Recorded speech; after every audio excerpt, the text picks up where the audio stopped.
नमस्कार, बिहार मिथिला न्यूज में आपका स्वागत है। मैं हूं मनोज। देखिए, अगर किसी मरीज की जान बचता है या जब मरीज और उसका पूरा परिवार परेशान होता है, उस समय उसे सही सलाह और सही डॉक्टर की आवश्यकता होती है। इसी पर आधारित हमारा विशेष कार्यक्रम है हेल्थ कैप्सूल, जिसके तहत हम आज आपको दिखाते हैं। देखिए, ठंड आ रही है और आप लोग पूरी तरह सावधान रहें, क्योंकि इसमें ब्रेन स्ट्रोक का ज़्यादा खतरा होता है।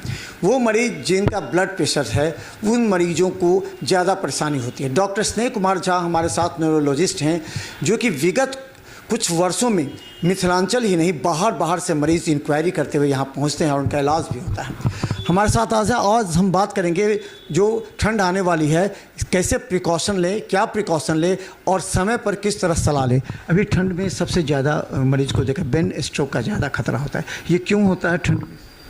जी नमस्कार सभी दर्शकों को। ठंड के मौसम में खास करके बीपी, शुगर, कोलेस्ट्रॉल, ये सब जिस भी मरीज़ को रहता है उसको स्ट्रोक का रिस्क बढ़ जाता है।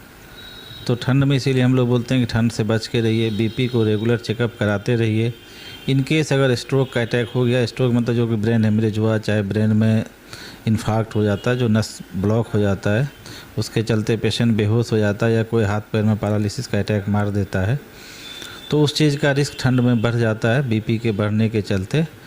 तो ठंड में हम यही बोलेंगे सारे पेशेंट, जो भी बीपी के पेशेंट हैं, वो बीपी को अच्छे से मॉनिटर करें, बीपी को अच्छे से कंट्रोल में रखें और ज़्यादा ठंड में जाने से बचें।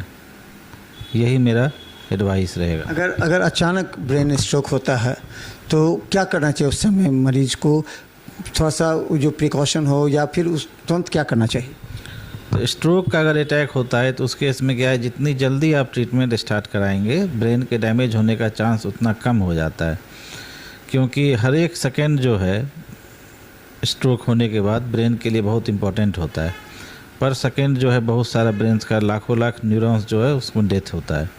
तो ब्रेन का स्ट्रोक जब भी हो तो जितना जल्दी हो सके कोई भी नज़दीकी अस्पताल में पेशेंट को एडमिट कराएं। उसके बाद फिर जांच होगा, CT स्कैन, MRI, जो भी ज़रूरत पड़ेगा। या इलाज भी, उसका दवा, इसमें कुछ बेसिक जांच है वो करके देखा जाता है, लेकिन मैक्सिमम केस में इसमें जांच में कुछ निकल के नहीं आता है।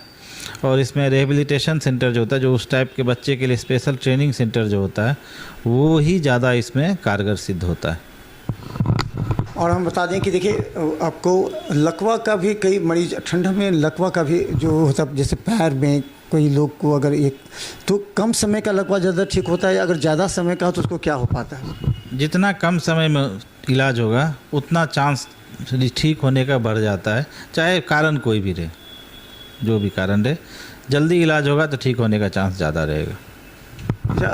ये कभी कभी जो आज कहते हैं कि ये गर्दन से लेकर के पूरा कमर तक, तो ये हड्डी का प्रॉब्लम होता है या नस का? क्योंकि गर्दन से लेकर पीठ तक करते हैं, कमर तक दर्द रहता है ज़्यादा, के लिए वो आखिर वो समझ नहीं पाते हैं हड्डी का है या नस का।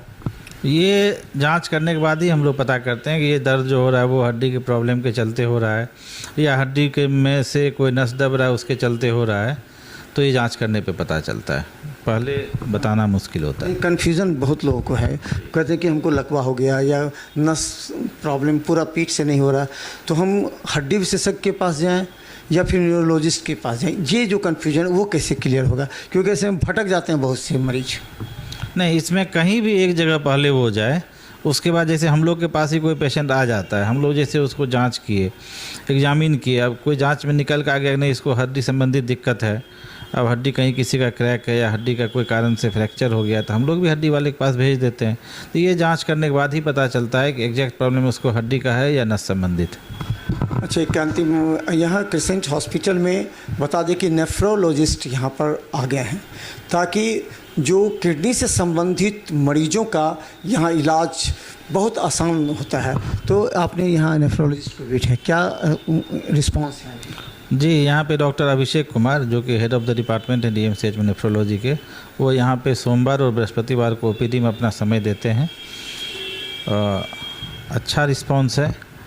जितने भी किडनी के मरीज़ हैं, चाहे एक्यूट किडनी इंजरी हो कि क्रोनिक किडनी डिजीज़ के पेशेंट हो, तो जिनको डायलिसिस चल रहा है या जिसको और भी कोई तरह किडनी का प्रॉब्लम है, तो वो उनसे सलाह ले सकते हैं। तो हम बता दें, जो अब दरभंगा के स्वीट होम चौक के पास ICICI बैंक के सामने में क्रिसेंट हॉस्पिटल, जहां न्यूरोलॉजिस्ट के रूप में डॉक्टर स्नेह कुमार झा यहां अपने जो इस्टेब्लिशमेंट है उसको और आधुनिक बना रहे हैं। इसके साथ ही नेफ्रोलॉजिस्ट को भी उन्होंने, डॉक्टर अभीश कुमार हैं जो यहाँ पर बैठते हैं। तो हम मंडे और थर्सडे 2 दिन यानी सोमवार और बृहस्पतिवार को यहाँ नेफ्रोलॉजिस्ट बैठते हैं। अगर आप लोग यहाँ पर इलाज कराने आते हैं तो यहाँ की सुविधा भी बेहतर है और आपको आसान तरीके से आपकी बीमारी का रिकॉग्निशन भी होगा। इसके अलावा बता दें, जो ठंड को देखते हुए जो लकवा के मरीज़ हैं या फिर ब्रेन हेमरेज की शिकायत है, तुरंत बिना समय गंवाए आप यहाँ आकर इलाज करा सकते हैं, क्योंकि हर अपडेट जानकारी हेल्थ से संबंधित आप हमारे चैनल पर देख सकते हैं। देखते रहे बिहार मित्र न्यूज़। यूट्यूब में सब्सक्राइब कीजिए। GTPL और सिटी केबल चैनल पर 24 घंटे लाखों लोग देख रहे हैं। धन्यवाद। धन्यवाद सभी दर्शकों को।